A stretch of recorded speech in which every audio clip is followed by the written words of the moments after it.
Amigos, muy buenas noches. Bienvenidos a la emisión estelar de Noticias 7. Los invitamos como cada noche para que nos sigan a través del telégrafo.com.es, ecuadortv.es, en el dial de Pública FM y a través de nuestras redes sociales. Fer, ¿cómo estás? Buenas noches. ¿Qué tal, Meche? ¿Cómo te va? Un fuerte abrazo para ti y para todos. Un gusto que nos acompañen hoy acá en el Noticiero Estelar. Recuerden que en cualquier momento ya aparece en sus pantallas el código QR, que como siempre los invito a que lo escaneen con su teléfono celular para acceder a información actualizada y verificada que tiene para ustedes el telégrafo digital. Aquí arrancamos. Acompáñenos.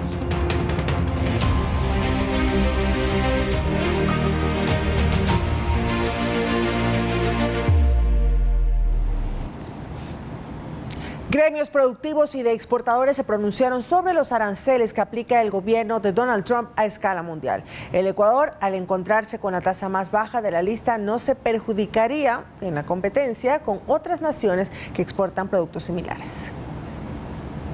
El 10% de aranceles que impuso Estados Unidos a los productos ecuatorianos es parte de la política comercial del presidente Donald Trump, pues esta medida se la colocó a un total de 180 naciones, es decir, no fue dirigida en específico a ningún país. Estamos en la parte más baja de la tabla. Sin duda hay países que están muchísimo más arriba y países competidores que tienen unos aranceles mucho más grandes. Esto significa que el impacto económico será mundial, aunque no necesariamente en todos los casos sería negativo. Hay productos que podrían salir beneficiados porque la competencia, sobre todo asiática, tiene aranceles que son 2, 3, 4 veces más que el nuestro. Por ejemplo, si comparamos nuestro arancel del 10% con otros productores de camarón, observamos que India tiene el 26%, Indonesia el 32%, Tailandia el 36% y Vietnam el 46%. El camarón es nuestro principal generador de divisas, con ventas por $6.000 millones durante este 2025. Le sigue la exportación de banano, donde la imposición arancelaria no afectaría a priori. Nos ponen en igualdad de condiciones con Costa Rica, Guatemala, Colombia, Honduras, que son proveedores importantes también de banano en los Estados Unidos. Sin embargo, en lo que sí alertan las cámaras y gremios productivos es en el efecto que la medida de Trump tendrá a la interna de su país. Esto generará una inflación mayor en los Estados Unidos por el incremento del precio de los productos, entre esos del banano, porque la reacción normal es que el consumidor evalúe su compra, a lo mejor reduzca su capacidad de compra y si lo reduce sí podríamos tener un problema. El Ministerio de Producción y Comercio Exterior empezó a reunirse desde este jueves con los distintos sectores productivos y exportadores del Ecuador para evaluar los pro y contra del nuevo arancel. Pero la propuesta de los gremios es buscar un acuerdo de libre comercio con los Estados Unidos, para lo cual serían esenciales buenas y estrechas relaciones con Trump. Creo que aún más cuando Estados Unidos tiene un presidente que actúa muy de acuerdo a sus sentimientos y eso también le pone cerca de con quién está bien y no muy cerca de las otras personas. Por eso en días pasados analistas internacionales han cuestionado las declaraciones del asambleísta electo Ricardo Patiño sobre Estados Unidos y otros han resaltado el encuentro que tuvo Daniel Noboa con Trump en Florida, pues aseguran que al principal socio comercial del país hay que tenerlo cerca. Lautaro Andrade Castro, Noticias 7. Y en la Asamblea el oficialismo sostiene que la decisión adoptada por la administración de Trump en el tema de aranceles responde a una política global de ese país y no conlleva ninguna dedicatoria contra el Ecuador. Para el oficialismo, la imposición global de aranceles establecida por la administración de la Casa Blanca a 180 países nada tiene que ver con un castigo o una retaliación en contra de nuestro país. Adrián Castro, asambleísta de ADN, sostiene que un arancel del 10% es el más bajo de todos los porcentajes establecidos por Donald Trump. La siguiente medida que tiene que hacer el Ecuador, y para eso son las reuniones y las buenas relaciones, miren, el presidente se ha ido a reunir en Estados Unidos, el presidente no se ha ido a Venezuela. Vean cómo está Venezuela en este momento por las decisiones que ha tomado Nicaragua, 15% de arancel, para que tengan ustedes una idea. Pero el siguiente paso que tiene que hacer es un tratado de libre comercio y tenemos que llegar hacia aquello. Paul Buestán, legislador por el movimiento Construye, acota que este tema y su profundización para evitar efectos mayores en productores y exportadores ecuatorianos debe ser tratado por el gobierno que asuma funciones desde el próximo 24 de mayo. Sin embargo, hablan de una política de equidad con el resto de estados que consumen nuestros productos y viceversa. y eso yo creo que tiene que ser revisado, ¿no? Pero ya depende de la política internacional de los Estados Unidos. En Pachacutic, la preocupación se ahonda por las secuelas que podría traer esta medida para medianos productores. Hoy por hoy, con este incremento de aranceles, quisiéramos conocer cuál va a ser o qué facilidades o qué situaciones van a tener nuestros compañeros productores, los empresarios, porque también hay que decir, el sector empresarial está preocupado. En la bancada de la Revolución Ciudadana se cree que este tema responde al poco acercamiento entre autoridades de gobierno de ambos países. Sé que algunos productos están siendo bastante perjudicados con esta alza del arancel, ¿no? Esta política arancelaria de Estados Unidos seguirá generando reacciones y posturas desde una mirada política aquí en la Asamblea Nacional. Javier Ceballos, Noticias 7. Tras el anuncio de los nuevos aranceles recíprocos que anunció el presidente de Estados Unidos, Donald Trump, el mundo reaccionó de diversas formas. Países de Asia y Europa calificaron estas medidas como un gran error y se preparan para responder con más aranceles. Luego del esperado anuncio del presidente de Estados Unidos, Donald Trump, de imponer aranceles recíprocos a numerosos países, no se hicieron esperar las reacciones internacionales. Iniciando desde Latinoamérica, el Congreso de Brasil aprobó por unanimidad un proyecto que da todas las herramientas al presidente Luis Ignacio Lula da Silva para responder a Trump. La ley denominada de reciprocidad económica fue aprobada por la Cámara de Diputados. Por lo tanto, estamos a favor de la soberanía nacional, la defensa del agronegocio y la defensa de nuestra industria. En tanto, el gobierno colombiano indicó que los aranceles pueden ser un gran error. A su vez, la ministra de Relaciones Exteriores dio una declaración a la prensa en la Casa de Nariño, donde subrayó que los aranceles de Trump tienen carácter global y no van dirigidos exclusivamente contra Colombia. Agregó que protegerán a los exportadores. Sino esta es una oportunidad para que nuestros productos sean competitivos, incluso en el mismo mercado estadounidense. En Europa, los políticos alemanes criticaron los aranceles estadounidenses anunciados por Trump la tarde del miércoles. Londres manifestó su esperanza de que el acuerdo económico que intenta alcanzar con Estados Unidos finalmente mitigue el impacto del 10% del arancel que Trump impuso a ese país. Algo que también espera Perú, pues el gobierno de ese país espera que el Tratado de Libre Comercio firmado con Estados Unidos en 2009 ampare al país. China, que tiene un arancel superior al 20%, afirmó que estos violan las normas comerciales internacionales y adoptarán medidas para resguardar su comercio. Japón dijo que los aranceles son lamentables y que pensó que su país tendría una excepción tomando en cuenta los otros gravámenes del 24% ya impuestos a su país. Tras el anuncio, este jueves en Asia la bolsa de valores de Tokio cayó cerca de 3% y en Europa la bolsa abrió con pérdidas del 2,47%. Lo mismo ocurrió en París y Londres. Emilia Reynoso, Noticias 7. Y tras el anuncio de los nuevos aranceles recíprocos, varios países quedaron afectados. Conozcamos el porcentaje arancelario que tendrá de aquí en adelante cada país.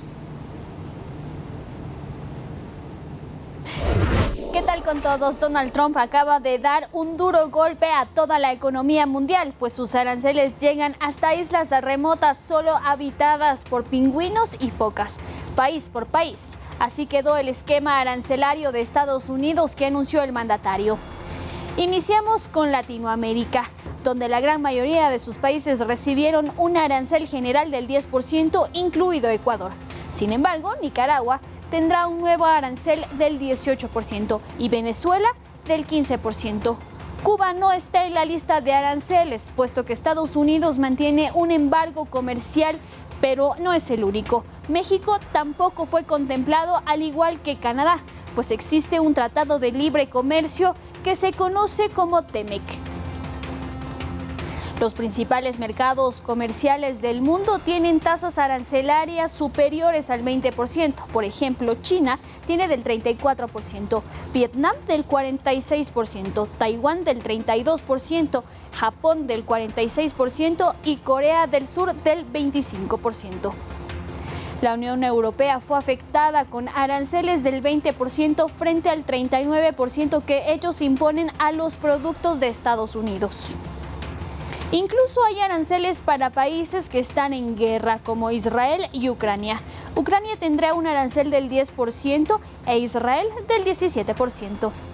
Y bien, nosotros también tendremos las reacciones de los países a los aranceles impuestos por el presidente de Estados Unidos, Donald Trump, en la tarde del miércoles.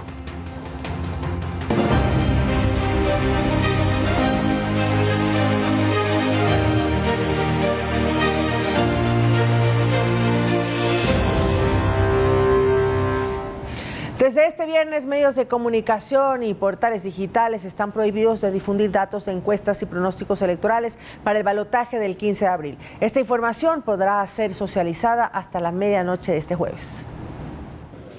Es una disposición establecida en la normativa electoral.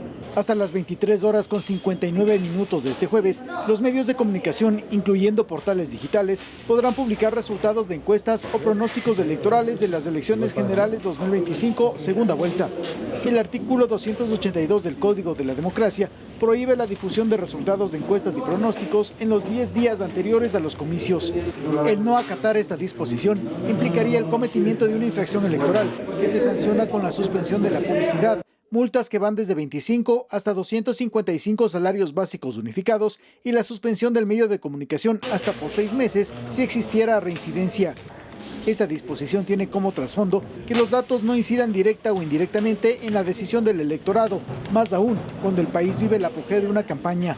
Para ello, el Consejo Nacional Electoral fijó en $2.1 millones el tope máximo de gasto electoral y en poco más de $1 millón el fondo de promoción de los binomios finalistas. Javier Ceballos, Noticias 7. La Corte Constitucional resolvió que la prohibición de tomar fotografías a papeletas impulsada desde el Consejo Nacional Electoral es completamente legal y que la norma no restringe ni limita el derecho al sufragio. Sin embargo, analistas consideran que el problema se verá al momento de ejecutar la sanción en el Tribunal Contencioso Electoral. Ahora sí es oficial. Los ecuatorianos no podrán tomar fotografías a la papeleta de votación este 13 de abril. Así lo resolvió la Corte Constitucional al considerar que la iniciativa del Consejo Nacional Electoral es operativa y que no restringe ni limita el derecho al voto. No hay ninguna limitación de derechos constitucionales. Esto es una cuestión propia a la ya existente regulación en la ley respecto a garantizar el no proselitismo el día de las elecciones y en los recintos electorales.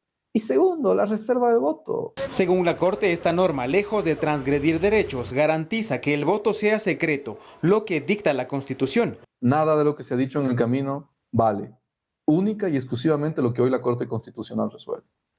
La Corte también resolvió que la norma no implica que alguien pueda retirar el teléfono al elector y que las sanciones deban ser observadas por principios constitucionales, es decir, estipuladas en una ley. Sin embargo, para el constitucionalista Ismael Quintana, aquí ya existe un problema. Porque la Corte condiciona la sanción a que exista ley previa y esto no existe en la ley.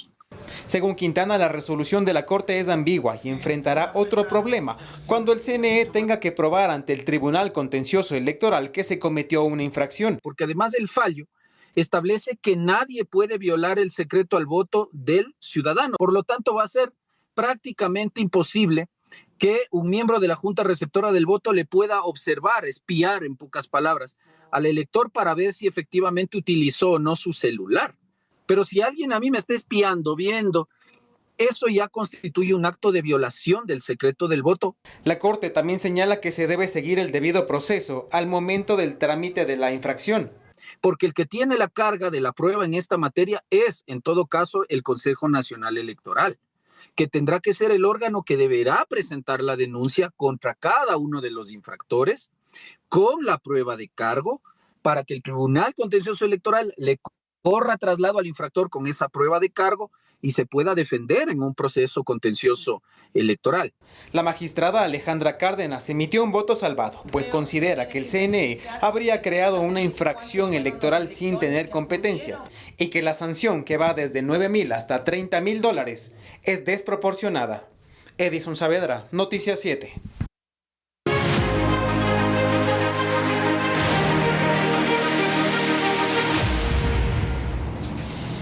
Heridos, viviendas destruidas y personas afectadas es el saldo del aluvión registrado en el cantón Balsas, en la provincia de Balsas, debido a las fuertes lluvias, todo esto. Las precipitaciones también causaron inundaciones en Guayaquil y en el cantón Santa Elena, en Manabí. Señores, tener precaución, se desbordó el río. Momentos de pánico vivieron los habitantes del cantón Balsas en la provincia de El Oro. Varias horas de una fuerte lluvia fueron suficientes para provocar el desbordamiento de las quebradas Santa Elena y San Roquito, que causó un aluvión e inundaciones. Por varias calles bajaba gran cantidad de agua, lodo y escombros. Incluso varios vehículos quedaron atrapados. Y arriba también hay más casas afectadas que perdieron todo prácticamente. No tenemos agua lamentablemente para poder limpiar, solo estamos botando el lodo. Según la Secretaría de Gestión de Riesgos, 400 personas de la zona resultaron damnificadas, 4 viviendas colapsaron y otras 100 también resultaron afectadas, sumado a locales comerciales, un centro de salud y 5 automóviles. Las fuertes lluvias también provocaron un socavón en la vía Piñas-Balsas, que perdió un carril a la altura de la parroquia Saracay. Además, el mal temporal también provocó inundaciones en Guayaquil por segundo día consecutivo. Avenidas como la Juan Tanca Marengo, la Garzota, entre otras, registraron acumulación de agua. Muchos ciudadanos tuvieron que arreglárselas para llegar a sus trabajos o movilizarse con el agua hasta las rodillas. Según el Instituto Nacional de Meteorología e Hidrología INAMI, las condiciones atmosféricas y oceánicas han influido directamente en el comportamiento de las lluvias, que persistirán de manera intensa hasta el 15 de abril. Pero no significa que van a haber 15 días consecutivos de precipitación, no, sino que alrededor de la primera quincena de abril, las probabilidades de precipitación se mantienen muy elevadas. Según el INAMI, habrá fuertes lluvias en la región litoral, así como en el norte y sur del callejón interandino. Edison Saavedra, Noticias 7. Y con la presencia de la temporada de lluvias y los cambios bruscos de temperatura, las enfermedades, en este caso pues respiratorias, como la gripe, aparecen, y el resfriado común y la bronquitis se vuelven más frecuentes. Expertos en salud recomiendan adoptar medidas preventivas para reducir el riesgo de contagio y fortalecer el sistema inmunológico. En los espacios de trabajo, en el transporte público y en las calles se evidencia un aumento de enfermedades respiratorias por los constantes cambios de clima. Para protegerse, los médicos recomiendan lavado frecuente de manos, esto hacerlo durante al menos 20 segundos. El uso de mascarillas en lugares cerrados y en espacios con poca ventilación ayuda a reducir la exposición a virus respiratorios, especialmente si hay personas enfermas. También es necesario ventilación de espacios cerrados. Permite renovar el aire y disminuir la acumulación de microorganismos en el ambiente. La hidratación y la alimentación balanceada, consumir abundante agua y una dieta rica en frutas y verduras refuerza el sistema inmunológico, ayudando al organismo a combatir infecciones. Evitar también los cambios bruscos de temperatura. Abrigarse adecuadamente al salir de casa y evitar exponerse a corrientes de aire frío sin protección. Evitar dar abrazos, dar la mano. Sabemos que los virus respiratorios se transmiten por las manos. Utilizar alcohol. Una de las recomendaciones más importantes para protegerse es la aplicación de vacunas contra la influenza. El Ministerio de Salud Pública tiene activa la campaña por 2 meses más. Nosotros importamos 5.200.000 dosis, por eso le decía, compramos un poco más de vacuna de la población que teníamos como prioritarios justamente para esta respuesta. Si los síntomas empeoran o persisten por más de una semana, es importante buscar atención médica para evitar complicaciones. Fiebre alta y persistente por más de 3 días, dificultad para respirar o sensación de opresión en el pecho, tos severa con flema espesa o con sangre, dolor intenso en el pecho o la cabeza, decaimiento extremo o fatiga prolongada. Pues hay que llevarles al hospital porque pueden estar desarrollando formas graves y que necesitan atención médica y atención hospitalaria. La automedicación puede ser peligrosa, por lo que es fundamental seguir las recomendaciones de un profesional de la salud. Rommel Garzón, Noticias 7. En el cantón Piñas, en la provincia de El Oro, se construirá un proyecto habitacional de 100 viviendas para los afectados por el desbordamiento del río San Roque, que provocó un aluvión en el mes de febrero de este año. El Ministerio de Vivienda está a cargo de esta obra, que tiene una inversión de $3 millones y estaría lista en los próximos 6 meses. Además, se prevé que al menos 400 personas sean beneficiadas. El proyecto se edificará en el sector de La Mesa y al estar alejada de asentamientos urbanos contará con parques, cancha deportiva, casa comunal y un espacio para el comercio interno. El ministro Humberto Plaza señaló que en el caso de necesitarse más inmuebles, a futuro podrían construirse nuevos, luego de iniciar con este primer centenar de domicilios. La alcaldía de Piñas indicó que hay una articulación completa con las carteras de Estado para la reconstrucción planificada de las familias que perdieron sus hogares por el cruento invierno.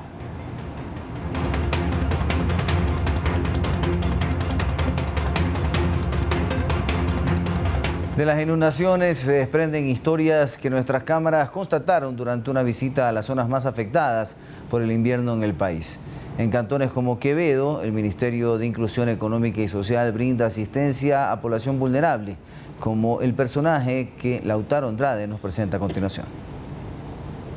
A mis espaldas se encuentra el río Quevedo. Podemos observar que está manso, que está tranquilo, pero son las condiciones de estos momentos, porque cuando llueve y cuando el invierno no da tregua, este lugar se inunda completamente y afecta a sus moradores. Yo tengo 93. Su nombre es Don Arcadio, sí, como el personaje de 100 años de soledad, y vive en esta casita de madera a pocos metros del río Quevedo. Lo apodan el abuelo porque es el primer morador del sector del Recreo. Su vivienda no es la misma, de hecho es la tercera, porque cuando sube el río, todo queda bajo el agua. La primera casa, la inundación la tumbó. Sí, tuve que sacar de inmediato yo al abuelo. Hicieron, la defensa civil estuvo por aquí, me ayudaron a sacarlo, mis animalitos, todo. Por aquí corría el agua, por donde queda la zona correntada. Pese a la adversidad, es un hombre lúcido y que no pierde su risa. Pasa pendiente de sus animales, que son su única compañía en las largas horas de ausencia de las personas con las que vive. Solito. ¿Pasa solo? Sí. Cuando ella se va a trabajar, yo paso solo, que hasta que ella venga del tarde, ya llega ella. El abuelo casi no puede caminar por dolores en sus piernas, pero su mente y sus anécdotas siguen casi intactas. Y en medio de las conversaciones nos enteramos que cada tantos días recibe visitas de unos amigos de Morado, que incluso le entregan kits como estos. Era ropa nueva, para que la estrene en una fecha muy especial. Y así nos vamos al Centro Gerontológico Quevedo, de lunes a viernes, de 8 de la mañana a 2 de la tarde, y que el bus lo va a venir a recoger aquí en el mismo sector. ¿Qué le parece? Bueno. Está bueno, ¿no es cierto? La idea es que adultos mayores como Don Arcadio sean atendidos en centros especializados del Ministerio de Inclusión Económica y Social, donde serán mejor alimentados y cuidados durante el día. No, para mí es una buena idea, sí. Que él vaya, se divierta un rato, porque aquí lo que pasa, pasa más aburrido por aquí, si me entiendes, solamente sentadito, nomás él ahí. El abuelo es uno de esos personajes de historias paralelas a las inundaciones. Seguiremos contando en próximas entregas sobre una vejez digna y de calidad. Lautaro Andrade Castro, Noticias 7. Amigos televidentes, hacemos una pequeña pausa. Al regresar les contamos que en la frontera sur la Policía Nacional ubicó una pista de aterrizaje clandestina. Con eso volvemos.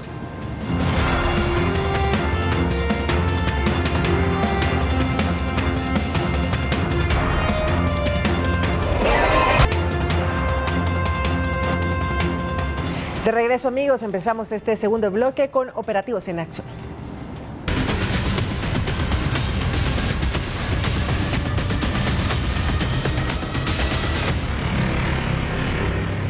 El ministro de Defensa, Giancarlo Lofredo, y el ministro del Interior, John Reinberg, se reunieron en Washington con Mario Díaz Balart, congresista de Estados Unidos, el cual preside el subcomité desde donde se dirigen los fondos de defensa de Estados Unidos hacia los diferentes países de Latinoamérica. En la reunión, Estados Unidos expresó su apoyo y cooperación con Ecuador en la lucha contra el crimen organizado y reconoció el trabajo del actual gobierno en temas de seguridad.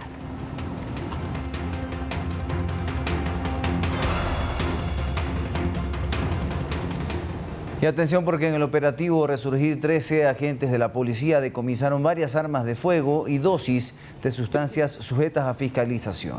La intervención policial dejó la captura de un presunto integrante de un grupo armado organizado. Como parte de las acciones para neutralizar a los grupos delictivos, agentes de la policía intervinieron en el sector de Nueva Prosperina, en la ciudad de Guayaquil. Los uniformados realizaron varios allanamientos en busca de integrantes de organizaciones criminales que se refugian en el sector. Estamos trabajando de manera fuerte con señores militares que están apoyando en las intervenciones día a día que realizamos, eso con la finalidad de seguir devolviendo la paz y la tranquilidad en la Prosperina. Un sujeto fue detenido, aparentemente estaría relacionado a un grupo terrorista que opera en la zona generando terror y violencia. Con la presencia policial buscan devolver a los habitantes esa tranquilidad que les permita realizar sus actividades sin temor ni miedo. Alusiones a que es parte de una organización terrorista de los Tiguerones. Además, en los sectores de Sociovivienda 1 y 2, de forma conjunta con otras instituciones estatales, realizaron la constatación de los propietarios de los inmuebles. Esto para determinar que ciudadanos hayan sido desalojados de sus viviendas, pues recobren de una u otra manera sus viviendas. Los indicios encontrados: 4 armas de fuego, donde sobresale una subametralladora, 148 dosis de sustancias sujetas a fiscalización, entre otros objetos. La intervención busca contener y neutralizar toda manifestación de actos de violencia y delincuencia a través del registro a personas, así como el control de armas y municiones. Iván Casamen, Noticias 7. Estados Unidos aprobó una posible venta de fusiles a Ecuador por un monto de $64 millones. La cooperación aprobada también incluye elementos relacionados de logística y apoyo al programa con el fin de respaldar y reforzar la seguridad en nuestro país. Las armas que se comprarían son fusiles M4A1 automático de calibre 5.56, utilizado por las Fuerzas Armadas de Estados Unidos y sus aliados, además de cargadores M4. En la frontera sur, la Policía Nacional ubicó una presunta pista de aterrizaje clandestina. El sitio fue inhabilitado por maquinaria pesada del Cuerpo de Ingenieros del Ejército. Agentes de inteligencia de la policía llegaron hasta el sector de Pablo VI, provincia de Morona, Santiago, en la frontera sur, y confirmaron de la existencia de una presunta pista clandestina de aterrizaje. En coordinación con Fiscalía y en un acto urgente tramitaron las diligencias para el respectivo allanamiento. No cuentan con los permisos, no tienen un registro. Hace algún tiempo, aproximadamente un año, ya se habrían identificado operaciones aeronáuticas de manera clandestina. En el sitio encontraron a 2 personas de nacionalidad extranjera que eran las custodias de la propiedad, que aparentemente era utilizada para vuelos que no tenían permisos. Se presume que llegaban avionetas con capacidad de carga de hasta 1 tonelada. Quien estaría dirigiendo esta organización, que presuntamente tendría fines de colaboración comunitaria, también sería de nacionalidad mexicana. Con apoyo del Cuerpo de Ingenieros del Ejército se procedió a intervenir en el sitio para inhabilitar la pista de aproximadamente 1 kilómetro de longitud y destinada a actividades aeronáuticas clandestinas. No contaba con los permisos respectivos que otorga la Dirección de Aviación Civil, DAG. Por sus condiciones técnicas podría establecer que aquí habría la capacidad para que aterrice una aeronave incluso bimotor. Según los habitantes de la zona, una avioneta habría aterrizado apenas hace 3 días en horas de la noche. En el lugar existirían inhibidores de señal. Los drones de la policía no podían volar. Iván Casamen, Noticias 7. En el cantón El Guabo, en la provincia de El Oro, fue desmantelada una presunta banda dedicada al delito de extorsión. Los sospechosos, según el reporte policial, exigían a las víctimas cantidades que llegaban hasta los $10,000. Mediante técnicas de gestión investigativas en la ciudad del Guabo, agentes de la policía identificaron a varios presuntos integrantes de un grupo delictivo aparentemente relacionados con el delito de extorsión. La víctima denunció que le exigían una fuerte suma de dinero para no atentar en contra de su vida y la de su hijo. Habían sido amenazadas con la finalidad de que les propinen una paga de unos $5,000. Agentes de la Fuerza Investigativa contra la Extorsión FICE capturaron a 6 personas, aparentemente integrantes de un grupo armado organizado. Algunos locales comerciales habrían recibido la visita de los sospechosos, quienes les dejaron panfletos extorsivos. Pierdan el miedo. La Policía Nacional está aquí siempre, a cada momento, para servir y proteger. Los implicados también estarían relacionados con actividades ilícitas de venta de sustancias sujetas a fiscalización y sicariato. Entre los indicios, terminales móviles, un vehículo, cartuchos, dinero en efectivo, una balanza y 550 gramos de cocaína. Se estarían dedicando a actividades ilícitas, tanto como secuestro extorsivo, amenazas, posiblemente sicariatos. Una vez más, la policía invitó a la comunidad a denunciar todo acto sospechoso a fin de trabajar juntos por la seguridad en el país. Iván Casamen, Noticias 7. Un crédito por $100 millones para invertir en obras de educación fue suscrito este jueves entre el Ministerio de Economía y Finanzas y el Banco Mundial. Con ese monto se implementarán adecuaciones y construcción de infraestructura educativa.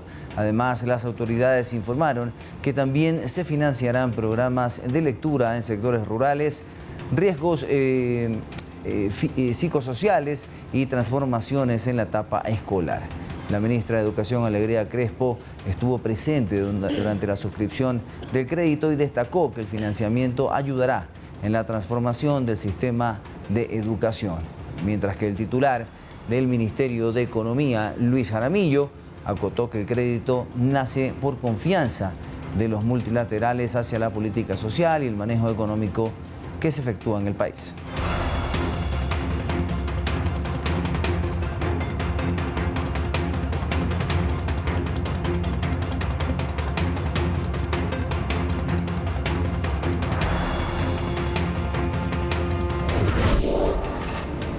En otros temas, la Semana Santa quiteña se posiciona cada vez más como un evento de gran relevancia cultural, turística y religiosa, consolidando a la ciudad como un destino clave en esta época del año. Quito espera más de 100.000 visitantes esta temporada. Veamos a continuación el calendario de actividades.